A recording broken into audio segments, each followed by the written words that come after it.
folks, Ariel over here at Nyth. What I am doing today is shelling some peas. I've got quite a little mixture of different varieties.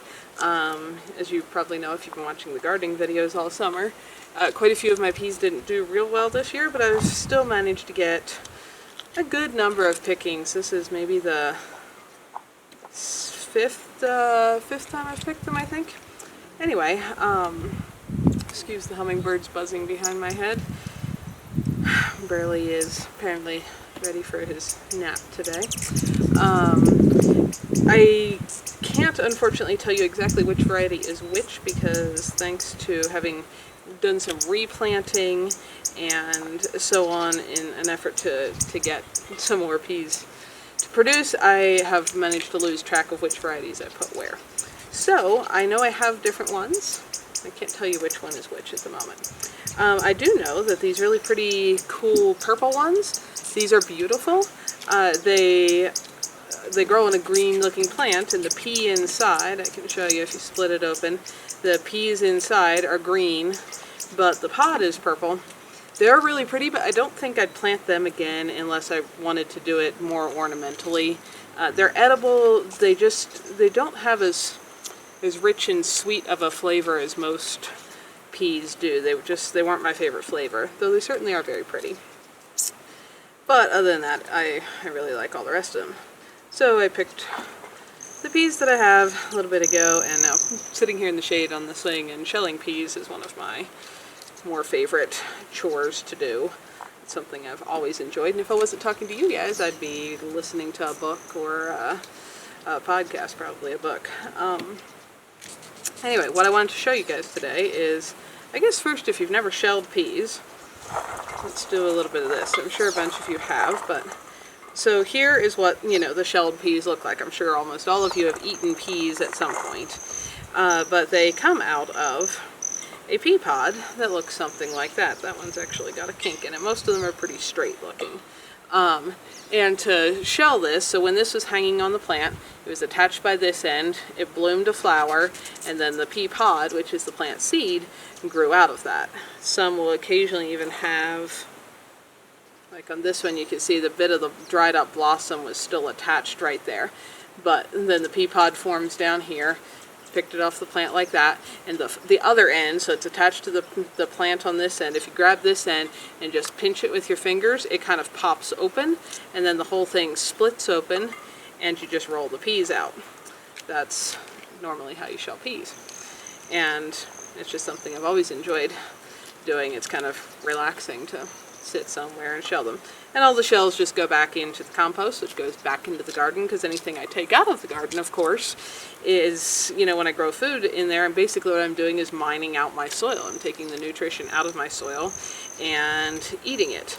And so I want to put back as much as I can to keep it able to produce more good food. So anyway, that's what I'm doing here. Just going to finish shelling these peas, and then I eat most of my stuff fresh, but I get tons of questions from you guys about preserving things and so on. So since I also currently have a big bucket of green beans I want to eat, and I don't think I'm going to get to eating quite everything before, well, it's all nice and fresh, I think I'm going to take you guys inside and show you how to blanch peas if you would like to freeze them to use later in the year. If you're going to shell peas, it's nice to have somewhere to put your shells. It's also nice to have a decent sized bowl, because as you pop the peas out, they do have a little bit of a tendency, being very round, to want to go rolling everywhere. So a bowl with decent sides is helpful if you don't want to be chasing little round green peas down from all over or lose a bunch of what you grew.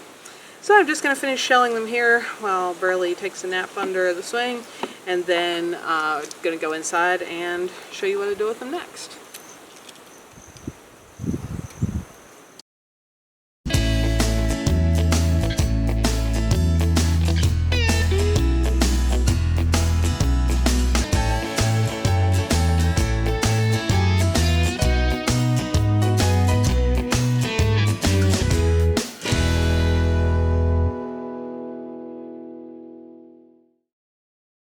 Okay, so I got my bowl of peas here, and I do want to wash them.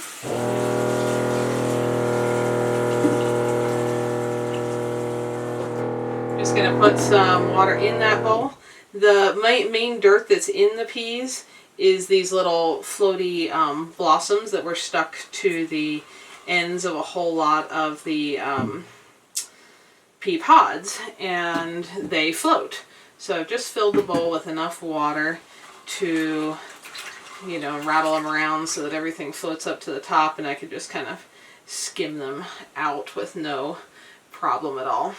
If you were doing a really big batch of peas, like I did a lot of when I was growing up, you might fill the whole sink with water and pour the peas in there, and even let it like overflow a little bit, and that surface tension will tend to pull off most of those little blossoms. But I only have a few here, and it's not like it would hurt you to eat them. They just taste a little papery.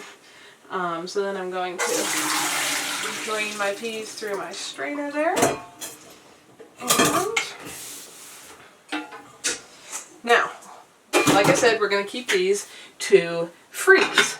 And what I'm doing here is just putting just enough water in this pan to coat the bottom. I'm going to turn this on and let it get hot. What we're doing here is, you certainly could just take these raw peas and put them in the freezer, but they have an enzyme in them that when they're stored like that, they kind of break down and they don't taste nearly as good when you go to pull them out and eat them. So if you've ever had a bag of like frozen peas that you can probably buy in any grocery store in this country, they're probably not entirely raw. I believe they're all blanched. So what we're doing is we're going to make this water just get it hot. I can already feel it warming up there. And we're not trying to cook these. We're just going to heat them up just enough on the outside to kind of destroy that enzyme, so that then they preserve and keep and will taste almost exactly as fresh as they would today in another 8 months in the freezer, if I'm going to eat them before then. But, you know, if you had enough to keep them that long, they would still taste great. And that's what we're going for. So that's what I want to show you what we're going to do here. I'm getting little bubbles there. I want that to be hot because when I put them in, I only want them to be in there for a couple seconds before I'm going to chill them back down again.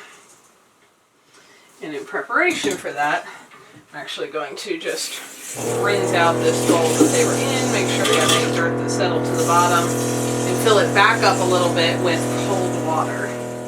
This is nice and chilly.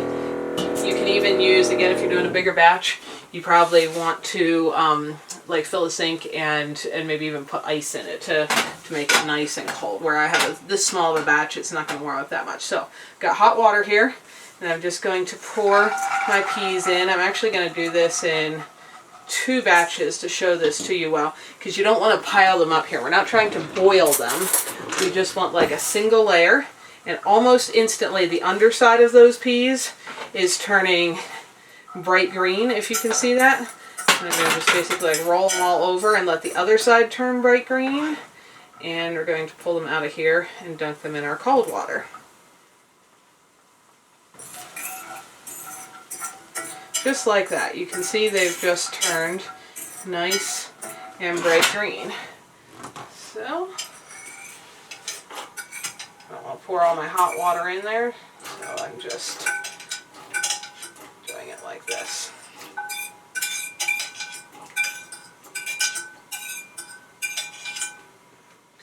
Now that water's still hot, so I can do the other half. Again, you don't want to pile them up to be like a full pan, because then you end up really tending to cook some the whole way through before the others would get that just slightly heated on the outside effect. So you can see how quick that is. This is not hard to do at all. Again, the whole bottom side already turned dark green. Going to just give them a stir to rearrange them there. Just be another second.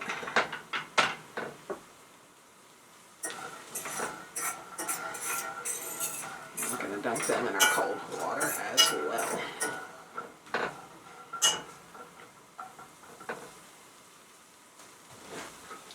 Turn this off since that's my last batch. And I've got almost no hot water left, so I'm just going to pour the whole thing in there. And that has warmed this water up somewhat, but not very much. Just going to run a little more cold through there to make sure they're nice and cooled down.